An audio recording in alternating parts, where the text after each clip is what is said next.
ಶೃಂಗೇರಿ ವಿಧಾನಸಭಾ ಕ್ಷೇತ್ರದ ಮರುಮತ ಎಣಿಕೆಯ ಪ್ರಕ್ರಿಯೆಯು ಕರ್ನಾಟಕ ರಾಜಕೀಯದಲ್ಲಿ ದೊಡ್ಡ ಮಟ್ಟದ ಸಂಚಲನ ಮತ್ತು ನಾಯಕರ ನಡುವೆ ತೀವ್ರ ವಾಕ್ಸಮರಕ್ಕೆ ಕಾರಣ ಆಗಿದೆ. ಸತ್ಯಕ್ಕೆ ಜಯ ಅಂತೇಳಿ ಬಿಜೆಪಿ ಹೇಳ್ತಿದ್ರೆ ಮತ ಎಣಿಕೆಯಲ್ಲಿ ಕುತಂತ್ರ ನಡೆದಿದೆ ಅಂತ ಕಾಂಗ್ರೆಸ್ ಕೆಂಡ ಕಾರಿದೆ. ಹಾಗಿದ್ರೆ ರಾಜಕೀಯ ನಾಯಕರ ವಾಕ್ಸಮರ ಹೇಗಿತ್ತು ತೋರಿಸ್ತೀವಿ ನೋಡಿ.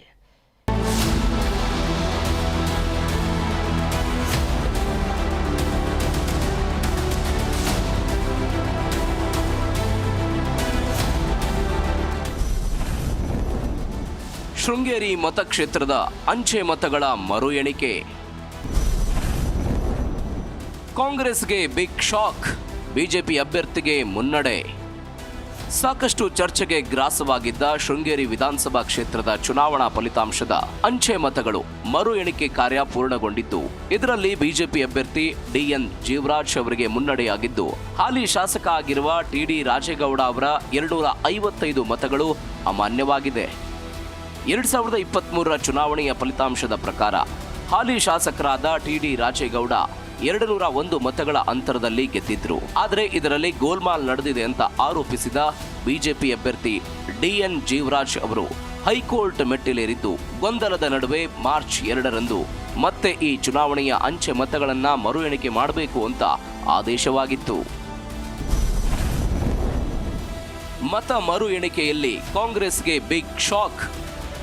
ಈ ಬೆನ್ನಲ್ಲೇ ನಡೆಸಿದ ಮತ ಮರು ಎಣಿಕೆಯಲ್ಲಿ 2023 ಚುನಾವಣೆಯಲ್ಲಿ ಮಾನ್ಯವಾಗಿದ್ದ ಮತಗಳ ಪೈಕಿ ಹಾಲಿ ಶಾಸಕರಾಗಿರುವ ಕಾಂಗ್ರೆಸ್ ನಾಯಕ ಟಿಡಿ ರಾಜೇಗೌಡ ಅವರ 255 ಮತಗಳು ಅಮಾನ್ಯವಾಗಿದ್ದು, ಬಿಜೆಪಿ ಅಭ್ಯರ್ಥಿ ಜೀವರಾಜ್ಗೆ ಬಂದಿದ್ದ ಮತಗಳಲ್ಲಿ 2 ಮತಗಳು ಅಮಾನ್ಯವಾಗಿವೆ. ಈ ಮೂಲಕ ಜೀವರಾಜ್ ಅವರು ಸುಮಾರು 52 ಮತಗಳ ಅಂತರದಿಂದ ಮುನ್ನಡೆ ಸಾಧಿಸಿದ್ದಾರೆ ಅಂತ ಬಿಜೆಪಿ ಸಂಭ್ರಮಾಚರಣೆ ನಡೆಸಿದೆ. ನಾವೇನೋ ಇಲ್ಲಿ ಬಂದು ಸರ್ಕಾರ ಇಟ್ಕೊಂಡು ನಾವೇನೋ ಸ್ಟ್ರಾಂಗ್ ರೂಮ್ ಮೇಂಟೈನ್ ಮಾಡಿದವ್ರು ನಾವು ಅನ್ನೋ ತರ ನಮಗ್ ಮಾತಾಡ್ತಾರ ಅವರು. ನಿಮ್ಗೆ ಏನು ಇಲ್ಲದೆ ಇದ್ರೆ ನೀವು 3 ವರ್ಷ ಯಾಕೆ ಅದಕ್ಕೆ ಇಷ್ಟು ಇದನ್ನ ಫಸ್ಟ್ ಡೇ ನಾನು 2023 ಮೇ 13ಕ್ಕೆ ನಾವು ಕೊಟ್ವಲ್ಲ ರೀಕೌಂಟಿಂಗ್ ಮಾಡಿ ಅಂತ, ಅವತ್ ಮಾಡಕ್ ಏನ್ ಸಮಸ್ಯೆ ಆಗಿತ್ತು? ನನ್ನ ಹೋರಾಟಕ್ಕೆ ಜಯ ಸಿಕ್ಕಿದೆ. ನಾನೇನ್ ರೀಕೌಂಟಿಂಗ್ ಕೇಳಿದ್ದೆ, ರೀಕೌಂಟಿಂಗ್ ಕೋರ್ಟ್ ಆದೇಶ ಆಗಿದೆ.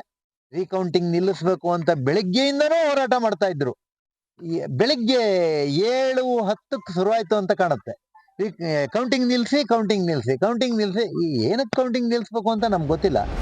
ಬಿಜೆಪಿ ಸಂಭ್ರಮಿಸುವುದಕ್ಕೆ ಸಿದ್ಧವಾಗ್ತಿದ್ದಂತೆ ಕೈ ಕಮಲದ ಕಾರ್ಯಕರ್ತರ ನಡುವೆ ಘೋಷಣೆ ಕೂಗಾಟ ಆರಂಭವಾಯಿತು. ಈ ಬಗ್ಗೆ ಪ್ರತಿಕ್ರಿಯೆ ಕೊಟ್ಟ ಟಿಡಿ ರಾಜೇಗೌಡ ಬಿಜೆಪಿ ವಿರುದ್ಧ ಕಾನೂನಿನ ಮೊರೆ ಹೋಗೋದಕ್ಕೆ ನಿರ್ಧರಿಸಿದ್ದಾರೆ.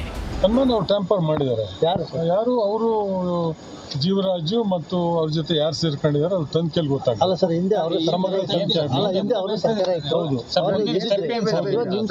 ಟ್ಯಾಂಪರಿಂಗ್ ಅವಾಗಲೇ ಮಾಡಿರೋದು. 3 ವರ್ಷ ಆಯ್ತು. ನಾವು ಪೊಲೀಸ್ ಸ್ಟೇಷನ್ಗೆ ದೂರು ದಾಖಲಿ ಈ ತರ ಆಗಿದೆ ಅಂತ ಹೇಳ್ಬಿಟ್ಟು. ಈ ಮಧ್ಯೆ ಅಂಚೆ ಮತದ ಎಣಿಕೆ ಕೇಂದ್ರದಲ್ಲಿದ್ದ ಕಾಂಗ್ರೆಸ್ ಏಜೆಂಟ್ ಸುಧೀರ್ ಅನ್ನುವವರು ಚಿಕ್ಕಮಗಳೂರು ನಗರ ಠಾಣೆಯಲ್ಲಿ ಮತಗಳ್ಳತನದ ಬಗ್ಗೆ ದೂರು ನೀಡಿ ಜೀವರಾಜ್, ಮುಂದಿನ ಚುನಾವಣಾ ಅಧಿಕಾರಿ ವೇದಮೂರ್ತಿ ಹಾಗೂ ಜಿಲ್ಲಾಧಿಕಾರಿ ರಮೇಶ್ ವಿರುದ್ಧ ದೂರು ಕೊಟ್ಟಿದ್ದಾರೆ.